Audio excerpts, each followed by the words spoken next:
Boa tarde, quarto ano, tudo bem?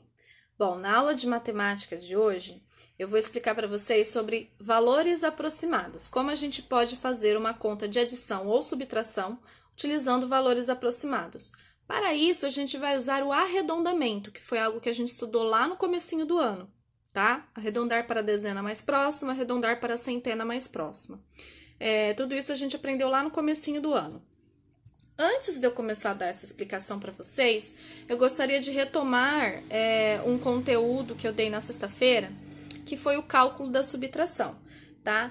Vocês tinham aí na página 128, 129, explicando a resolução da subtração pelo algoritmo, tá? Ou seja, a continha montada. Essa continha eu acredito que vocês estejam familiarizados, tá? Quando eu não consigo tirar, eu tenho que pedir pro meu vizinho, só que se meu vizinho é zero, eu tenho que ir até encontrar alguém que pode me emprestar. E aí eu vou emprestando até conseguir fazer a conta, certo? E aí vocês tinham então no exercício 20 que resolver essas continhas aqui. A correção dessas continhas eu vou colocar num arquivo em anexo, tá? Só que o que eu queria comentar com vocês é sobre o cálculo mental. Ele tem uma estratégia de cálculo mental para subtração que é a seguinte. Por exemplo, quando a gente tem que subtrair de 1.000 e tem que ficar pedindo emprestado, né, e tem muitos zeros, qual é a dica que ele dá? Por exemplo, aqui de 1.000 ele tirou 1, ficou 999. Aí ele faz a conta de 999 menos 782 no caso. Faz a decomposição, então ficou 900 mais 90 mais 9... E ficou 700 mais 80 mais 2, tá? Pegou 900 menos 700, deu 200, certo? 90 menos 80, deu 10. E 9 menos 2, deu 7. E aí, o resultado final, então, ficou 217. Só que, como ele tirou 1 de cá, ele tem que devolver esse 1 que ele tirou. Então, a gente faz o 217 mais 1, dando 218 no total, tá? Então, se você fosse fazer 1.000 menos 782, ia dar 218 direto. Só que para não ficar pedindo emprestado para os zeros, ele faz dessa forma aqui e resolve pela decomposição, tá? E aí, vocês tinham o exercício 21 para resolver. Também coloquei a resolução dele com alguns exemplos. Por quê? Do mesmo jeito que ele tirou 1, você pode tirar 2, você pode tirar 3, 5, você pode tirar o número que você quiser, tá? Mas o importante é depois devolver ele para o resultado final. Combinado? Não esqueçam disso, tá? Então, o cálculo mental da subtração vocês fazem dessa forma. Bom, então vamos para a aula de hoje. A aula de hoje é sobre valor aproximado. O que nós vamos trabalhar aqui? Romualdo e a Letícia estavam brincando de stop. E aí tem a tabelinha com a pontuação deles lá na página 131. Então, tá aqui as rodadas e os pontos que cada um fez em cada rodada, tá?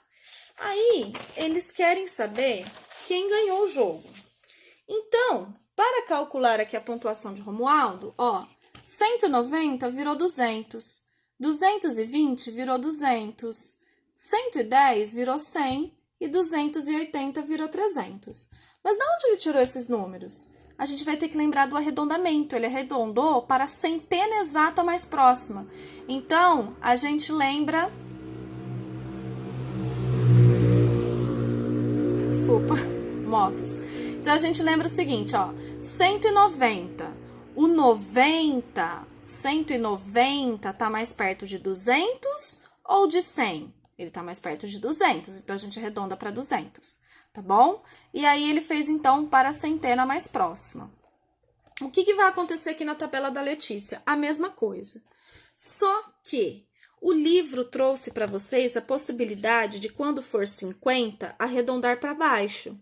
Ele trouxe essa possibilidade para vocês. O que acontece? Quando eu dei aula de arredondamento para vocês, eu expliquei que quando tiver os 5, né, os 50, 500, que seja, a gente sempre arredonda para cima, tá? Porque tá na metade. Então, da metade para lá, a gente já tá mais para cima do que para baixo, tá? Porque a gente já chegou na metade. Então, a maioria dos matemáticos, a regra é que tá no 5, arredonda para cima, tá?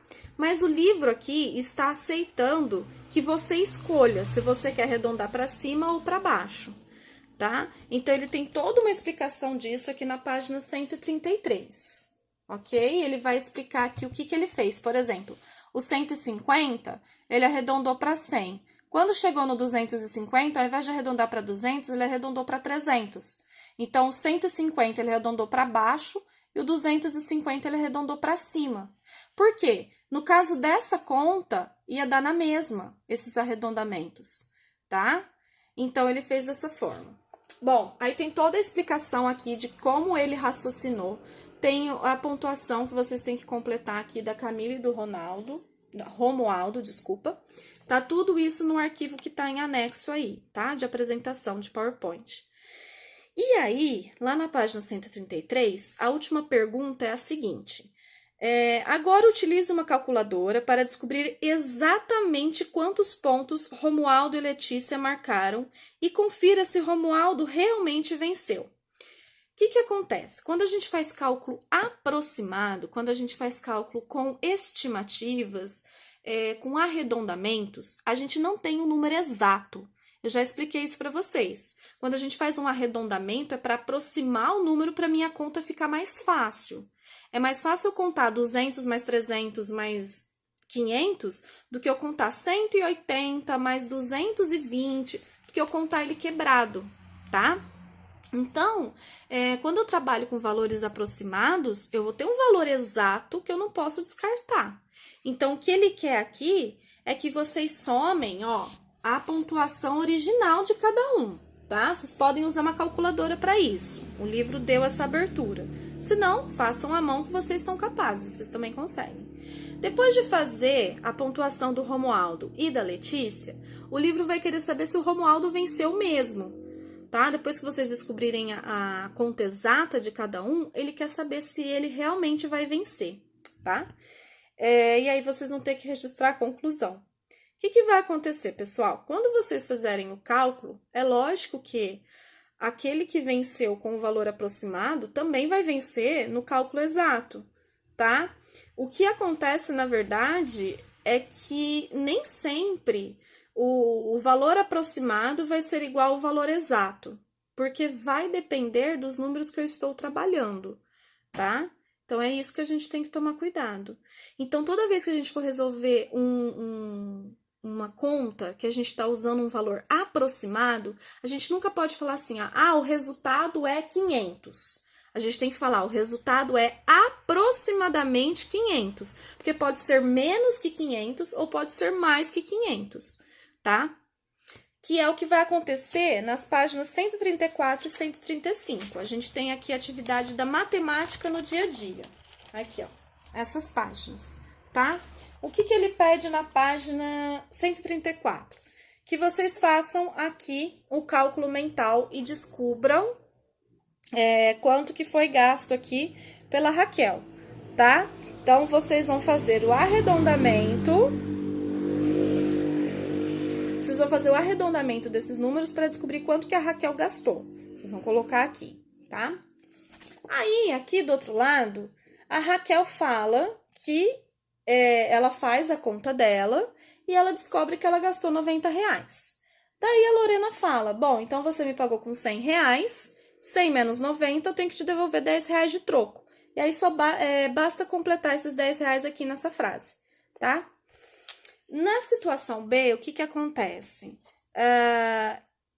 Elas vão comprar outros produtos, só que esses valores não estão tão bonitinhos, estão mais quebrados, tá? Então, o que ele quer que vocês façam? O arredondamento e calcula quanto elas gastaram aproximadamente, porque se você vai fazer arredondamento, você está trabalhando com aproximação, tá? E aí, o último exercício, a Lorena pagou com uma nota de 100 e uma nota de 50, ou seja, ela pagou com R$150. Ele quer saber quanto que ela vai ganhar aproximadamente, quanto que vai ser o troco dela aproximadamente, tá bom? Todas as orientações para esses exercícios estão no arquivo em anexo, tá?